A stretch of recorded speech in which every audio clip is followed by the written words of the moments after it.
இனத்துக்கும் எதிரானவர்கள் அல்ல. ஒரு நாளில் போங்கோ யாழ்ப்பாணத்தை விட்டு வெளியேறுங்கள் என்று சொல்லி உடைமைகளுடன் வெளியேறுங்கள் சொன்ன தலைவன் நான், என்னுடைய தலைவன். ஆனால் இவர்கள் என்ன சொல்லி இருக்கிறார்கள் என்றால் எனக்கு மூளை சரியில்லை. இதே அவருடைய தாயார் தெளிவாக සිංහලத்திலே பேர் එයාගේ අම්මා හිස්බුල්ලාගේ අම්මා හරියටම නම දාලා තිනවා හිස්බුල්ලා. ඒ කියන්නේ ඒ ඔළුව හිස් කියලා තියෙන්නේ. ඒක සිංහලේ නම දාලා තියෙන්නේ. කඩාගෙන ඉන්න. ගරු මන්ත්‍රීතුමා ஒழுங்காக வெளியே போ என்று சொன்ன தமிழன் நான். நாங்கள் செய்யவில்லை. கொலை செய்யவில்லை. ஏனென்றால் நான் தமிழன்டா, யாழ்ப்பாண தமிழ் முடிந்தால் பண்ணிப்பார். தேங்க்யூ. බැඳලා දෙන්න බෑ. ඒක වැරදි. ඒක ප්‍රභාකරන් කිව්වොත් වැරදි, මම කිව්වොත් වැරදි, ඒකෙඩි කිව්වොත් වැරදි. ඒ කොහමද හෙට උදේ යනකොට හිතලා බලන්න අපේ දරුව ගිහිල්ලා අවුරුදු 90 ஆண்டிலிருந்து எங்களுடைய இனம் சில சம்பந்தப்பட்ட இனத்தவர்களால் வெட்டி கொலை செய்யப்பட்டது. எங்களுடைய உயிர், எங்களுடைய உடல் உறவுகள் வெட்டி கொலை செய்யப்பட்டது. ஆனால் அப்போதுதான் நாங்கள் ஆயுதம் தூக்கினோம். 1990 ஒரே குரலாக நான் இருக்கிறதுக்கு ஆசை. எனக்கு சாவதற்கு பயமில்லை. சாவதா இருந்தால் எனக்கு பாதுகாப்பு நீங்கள் தரவில்லை, தேவையில்லை. என் கைகள் என்னை பாதுகாத்துக் கொள்ளட்டும். அல்ல என் உடலை என்னுடைய சகோதரர்களுக்கு நீங்கள் அனுப்பி வையுங்கள். 44,000 உறவுகள் பார்த்து கொண்டு தான் இருக்கின்றன. உங்களுடைய அரசாங்கம் நம்ம சட்டான் கல்ல ஹிஸ்புல்லா மந்திரமா கேட்பட உத்தர දෙන්න මට අයිතිය තියෙනවා. වෙනත් මන්ත්‍රීවරුන්ට අපහාසයක් වෙනවා නම් ඔබේ කතාව නවත්තන්න සිද්ධ වෙනවා මට. ගරු රාමනාදන් අර්ජුනා මන්ත්‍රීතුමා, ඔබතුමාට විනාඩි 16ක කාලයක් ලැබෙනවා. මට විනාඩි 20ක් තිබ්බා. විනාඩි 20ක් තිබ්බා. දැන් විනාඩි 16යි ඔබතුමාට ඉතුරු වෙලා තියෙන්නේ. அதான் ஏற்கனவே கம்மண்ணே. Thank you everybody. முக்கியமாக இந்த நாட்டிலே ஒரு முக்கியமான பிரச்சனை இருக்கிறது. இன்றைய தினம் அன்றாதபுர வைத்தியசாலையிலே வைத்தியர் ஒருவர் நேற்றைய தினம் அவர் பாலியல் தொந்தரவுக்கு உள்ளாக்கப்பட்டிருக்கிறார். அதற்குரிய கண்டனத்துடன் முக்கியமான 3 விடயங்களை நான் இப்போது சொல்லணும். முதலாவதாக கிளிநொச்சி கரைச்சி பிரேத சபையினுடைய அடாவடித்தனங்கள். அதன் மூலம் இன்றைய தினம் கிளிநொச்சியிலே இருக்கிற கிளிநொச்சியினுடைய மார்க்கெட் சந்தையில் இருக்கிற வியாபாரிகள் மிகவும் மோசமாக பாதிக்கப்பட்டிருக்கிறார்கள் என்று சொல்லப்படுகிறது.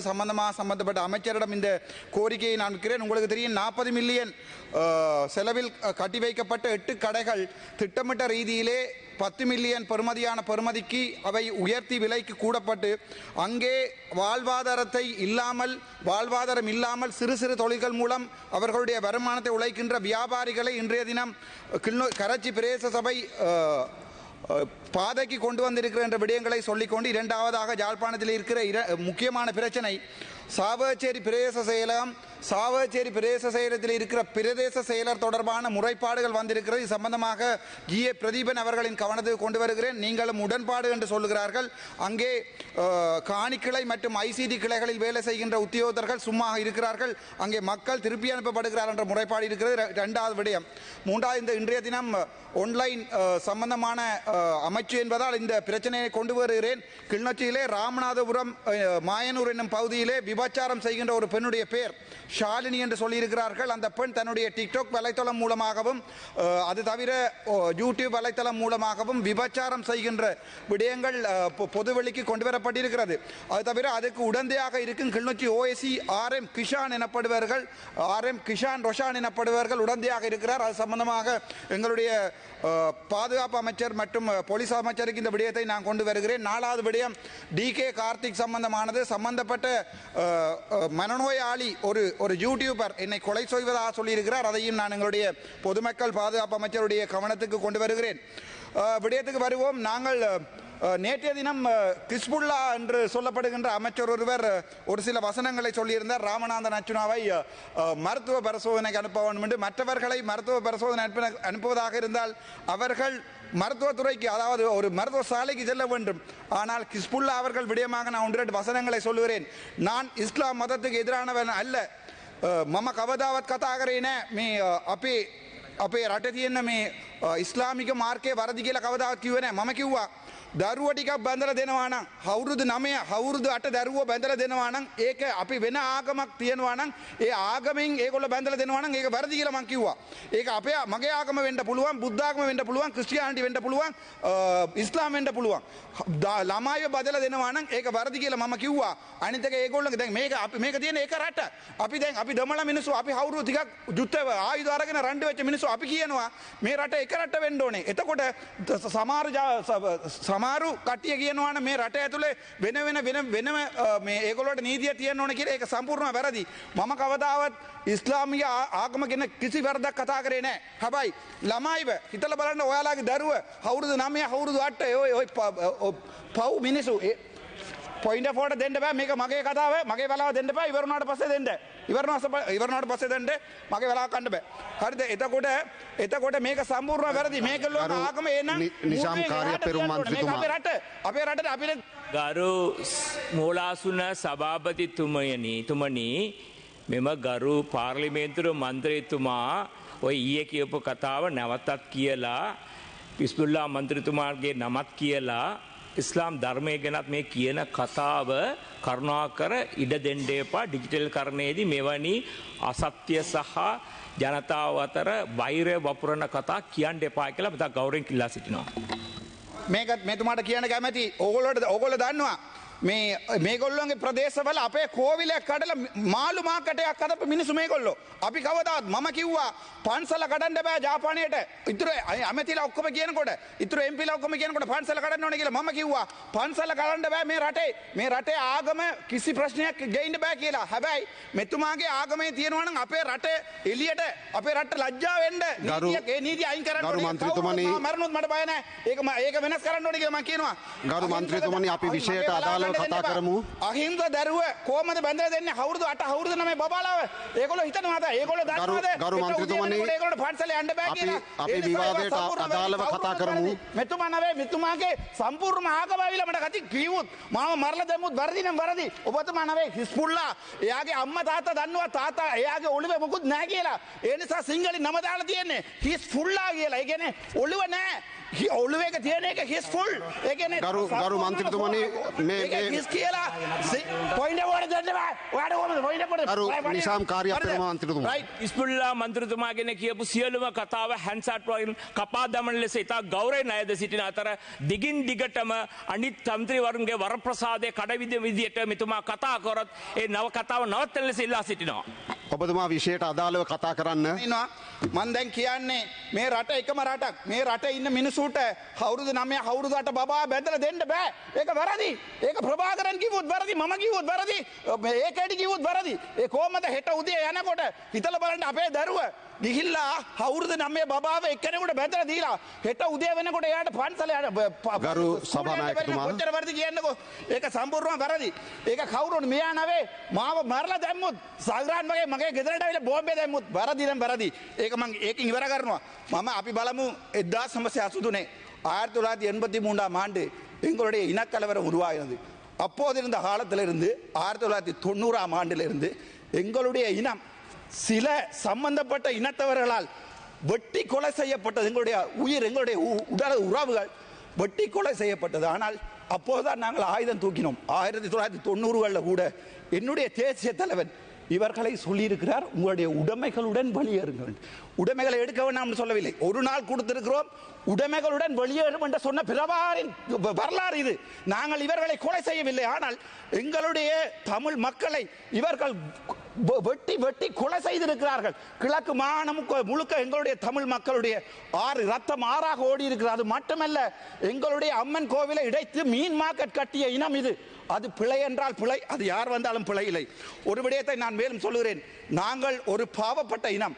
2009 வரைக்கும் உங்களுக்கு தெரியும் அல் ஜசீரா என்ற தொலைக்காட்சியிலே உங்களுடைய முன்னாள் ஜனாதிபதி ரணில் விக்ரமசிங்க அவர்கள் மிக தெளிவாக மூக்கறுக்கப்பட்டிருக்கிறார். சூர்பனகை மூர்க்கறுக்கப்பட்ட வரலாறு, ராவணன் தங்கை மூர்க்கறுக்கப்பட்ட அதே வரலாறு உங்களுடைய ரணில் விக்ரமசிங்க அவர்கள் மூக்கறுக்கப்பட்டிருக்கிறார்.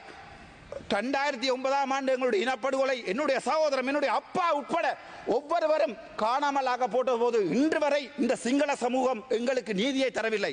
எங்களுடைய தம்பி இளங்குமரன் அவருடைய கருத்தை நான் இதில் சொல்ல விரும்புகிறேன். என்னவென்றால் தம்பி இளங்குமரன் சொல்லியிருக்கிறார் சர்வதேச விசாரணை இந்த நாட்டில் தேவையில்லை என்று.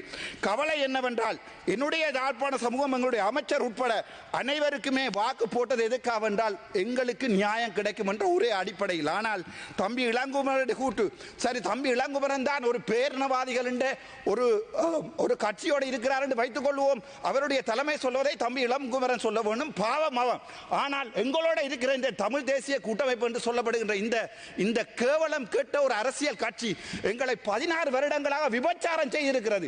இந்த உள்ளூராட்சி சபை தேர்தலுக்கும் இந்த மாகாண சபை தேர்தலுக்கும் ஒவ்வொரு வாக்குகளும் இந்த தமிழ் தேசிய கூட்டமைப்பு, உங்களுக்கு தெரியும் சுமந்திரன் ஒருவர் இருந்தார், இதில் ஸ்ரீரன் ஒருவர் இருக்கிறவர், இவர்கள் ரணிலுடன் சேர்ந்து 2022ஆம் ஆண்டு கோதா ஹோம் கோ ஹோம் ஒன்றை கொண்டு வந்த போது மக்கள் எதிர்பார்த்தது சிஸ்டம் சேஞ்ச். அதனால் தான் 189 பேர் அங்கே இருக்கிறீர்கள். ஆனால் இந்த தமிழ் தேசிய கூட்டமைப்பு என்பது எங்களுடன் ரணிலுடன் சேர்ந்து அவருக்கு சப்போர்ட் பண்ணி எங்களுடைய சர்வதேச விசாரணையை இழிவுபடுத்திய ஒரு சுமந்திரனை எங்களுடைய சமூகம் இந்த நாட்டிலிருந்து திரட்டி இருக்கிறது.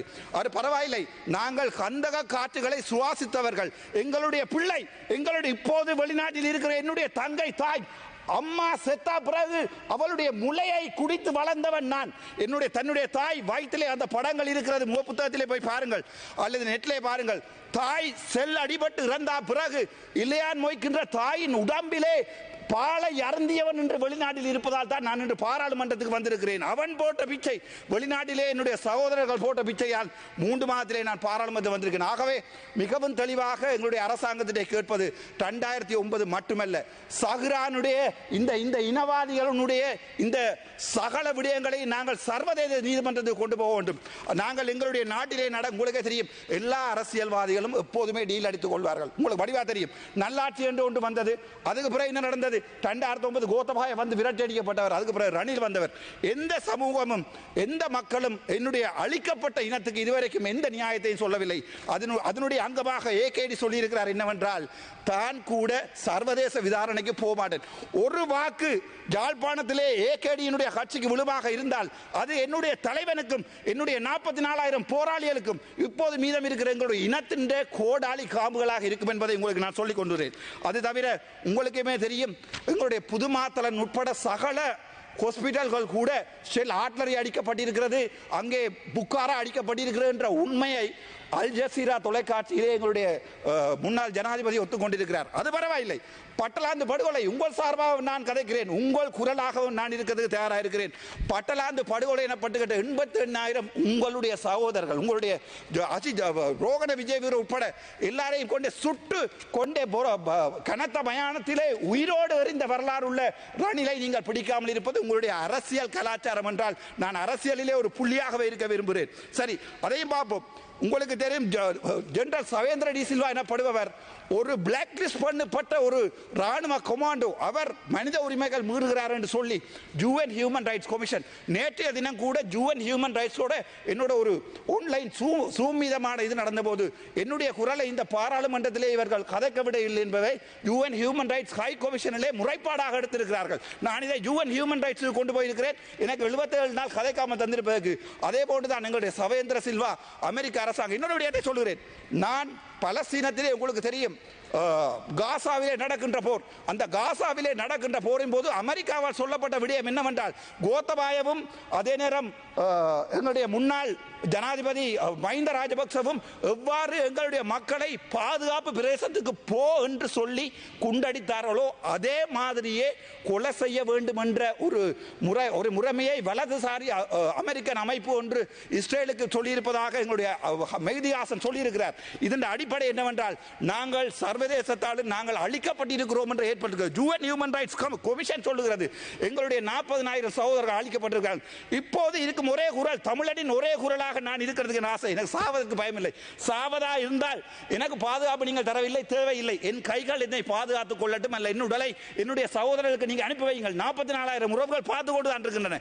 உங்களுடைய அரசாங்கம் தந்து பாதுகாப்பில் வாழ்வதை விட என் உயிரை இழந்து என் சகோதரர்களோட போயிருக்க நான் தயாராக இருக்கிறேன். ஆனால் மிகவும் கவலை என்னென்றால், இந்த 1-2 ஒரு முஸ்லிம் அமைச்சர்கள் எங்களை பார்த்து கதைக்கிற கதை. நாங்கள் எந்த இனத்துக்கும் எதிரானவர்கள் அல்ல. ஒரு நாளில் போங்கோ, யாழ்ப்பாணத்தை விட்டு வெளியேறுங்கள் என்று சொல்லி உடைமைகளுடன் வெளியேறுங்கள் சொன்ன தலைவன் நான், என்னுடைய தலைவன். ஆனால் இவர்கள் என்ன சொல்லி இருக்கிறார்கள் என்றால், எனக்கு மூளை சரியில்லை. இதே அவருடைய தாயார் தெளிவாக සිංහලத்திலே பேர் අම්මා හිස්බුල්ලාගේ අම්මා හරියටම නම දාලා තියෙනවා හිස්බුල්ලා ඒ කියන්නේ ඒ ඔළුව හිස් කියලා තියෙන්නේ ඒක සිංහලේ නම දාලා තියෙන්නේ කඩාගෙන ඉන්න ගරු මන්ත්‍රීතුමනි ගරු මන්ත්‍රීතුමනි අපි මේ විවාදය විනයානුකූලව ගෙන යා යුතුයි. මගේ අයිතිවාසිය තියෙනවා මගේ නම සටහන් කරලා ඒ හිස්බුල්ලා මන්ත්‍රීතුමා කියපේකට උත්තර දෙන්න මට අයිතිය තියෙනවා. වෙනත් මන්ත්‍රීවරුන්ට අපහාසයක් වෙනවා නම් ඔබේ කතාව නවත්තන්න සිද්ධ වෙනවා මට. කොච්චරලා තියෙනවද? වෙන මන්ත්‍රීවරුන්ට හෝ කාට හෝ අපහාසයක් කරනවා නම් මේ කතාව නවත්තන්න සිද්ධ වෙනවා මට. මන්ත්‍රීතුමා අහන්න මගේ නම සටහන් කරලා මම පිස්සක් කියලා කියනවා. ඔබතුමා විවාදයට සහභාගී වෙන්න ඔබතුමාගේ කාලය තව විනාඩියයි තියෙන්නේ. මං අහන්නේ ෆීඩෝෆීලියා කියන්නේ ඔබතුමාගේ කාලය තව විනාඩියයි. මගේ බලාව අර පැත්තට දීලා තියෙනවා වරදක් කරන්න එපා. ෆීඩෝෆීලියා කියන්නේ පොඩි ළමයිත් එක්ක සෙක්ස් කරන ලෙඩක් තමයි ෆීඩෝෆීලියා. එතකොට පොඩි දරුවක් අපි දැකලා එයාත් එක්ක සෙක්ස් කරන්න ඕනේ කියලා හිතනවා නම් ඒක ෆීඩෝෆීලියා. එතුමාට සයිකෝද නැත්තම් ඒක බරදි කියලා කියපුව එකට මම පිස්සක්ද කියලා මම මේ ජනතාවට අහනවා. ඒක අමතරව මට කියන්න කැමතියි. මම තපරේ ඉවර කරන්න. මට ඕන නැහැ වෙලාව ඔයගොල්ලෝගේ වෙලාව අරගෙන මට කතා කරන්න කිසි ඕමනාවක් නැහැ. හැබැයි මගේ වෙලාව දෙන්නේ නැහැ කියලා UN Human Rights Commission එකේ හයි කොමිෂන් එකේ මම කියලා කම්ප්ලේන්ට් කරලා දිනවා. ඒක බලාගමු අපේ රට වෙනුවට. ඔබතුමා මාතෘකාවට අදාළව කතා කරේ නැතුව කාලය ගෙවිලා ගියා නිකමට. මගේ කතාව දෙන්නේ මට කරුණා කරලා තව විනාඩියකින් කතාව අවසන් කරන්න. ඔබතුමාට ඩිසයිඩ් කරන්න බෑ මං කතා කරන්නේ මොනවද කියලා. හරිද? ඔය පුටුවේකට අපි රෙස්පෙක්ට් එකක් දෙනවා මගේ බලාව නැස්ති කරන්න එපා. මේ බේජ පබ්ලික් ඉන්වෙස්ට්මන්ට් ප්‍රොජෙක්ට් කියලා පොතක් තියෙනවා. මේ පොත ගැන මම විනාඩියකින් හෙටින් කියලා ඉවර කරන්නම්. මේකින් இந்த மேஜர் பப்ளிக் இன்வெஸ்ட்மெண்ட் புத்தகத்திலே வடக்கு கிழக்கு மாகாணத்திலே ஜெனரல் எடுகேஷனுக்காக நீங்கள் வழங்கி இருக்கிறது சைபர் வீதம். அதே மாதிரி யூனிவர்சிட்டிக்காக நீங்கள் அதாவது பல்கலைக்கழகங்களுக்காக நீங்கள் வழங்கி இருக்கிறது 0.28 வீதம் வடக்குக்கு, கிழக்குக்கு 0.8 வீதம். அதே மாதிரி இளைஞர்களுடைய விளையாட்டுத்துறைக்காக நீங்கள் வழங்கி இருக்கிறது சைபர். அதே மாதிரி பெண்களுடைய பாதுகாப்புக்காக வழங்கி இருக்கிற சைபர். வினாடி இது religion cultural and heritage ministry 2350 million பாவித்திருக்கிறது. ஆனால் இந்த புத்தகத்திலே வடக்கு கிழக்கு இருக்கிறது சைபர். அதே நேரம் நொதர்ன் ப்ரோவின்ஸில் அக்ரிகல்ச்சர் அண்ட் லைஃப் ஸ்டாக்குக்காக 18 பில்லியனும் 25 பில்லியனும் பாவிக்கப்பட்டிருக்கிறது. வடக்குக்காக டூரிசத்துக்கு வரப்பட்டிருக்கிறது பிந்துவாய் சைபர். මිචදේ සොලි තපරේ දෙන්න මම ඉවර කරන්න. ඒ වගේ නොදර්න් ප්‍රොවින්ස් එකේ අපි මුල්ලිවායි කාලේ අපි අර පාලම හදන්න දුන්නා මිලියන් 500ක්. හැබැයි 500 மில்லியன் கொடுக்கப்பட்டிருக்கிறது. அந்த 500 மில்லியன் 1.37 வீதம் மொத்த உங்களுடைய வடக்கினுடைய செலவினுடைய 1 வீதம் சைபர் வீதமான இவற்றையெல்லாம் தந்துவிட்டு வடக்கு மக்களுடைய வாக்குகளை நீங்கள் பிச்சையாக கேட்டு என்னுடைய இனத்தை அவசான் கரன் என்னுடைய இனத்தை நீங்கள் அவமதிப்பீர்களா இருந்தால் வடக்கில் இந்த முறை உள்ளூராட்சி சபையிலே விழுகிற ஒவ்வொரு ஓட்டும் எனக்கு எதிரான ஓட் அல்ல, என்னுடைய தமிழனுடைய எதிர்காலத்துக்குரிய ஓட். ஆகவே ஒவ்வொரு மக்களும் தயவு செய்து சிந்திக்க வேண்டும். நாங்கள் யார்? நாங்கள் தமிழர். நாங்கள் இன்னொரு இனத்தை ஒரு நாளிலே ஒழுங்காக வெளியே போ என்று சொன்ன தமிழன் நான். நாங்கள் செய்யவில்லை, கொலை செய்யவில்லை. ஏனென்றால் நான் தமிழன்டா, யாழ்ப்பாண தமிழ் முடிந்தால் பண்ணிப்பார். தேங்க்யூ.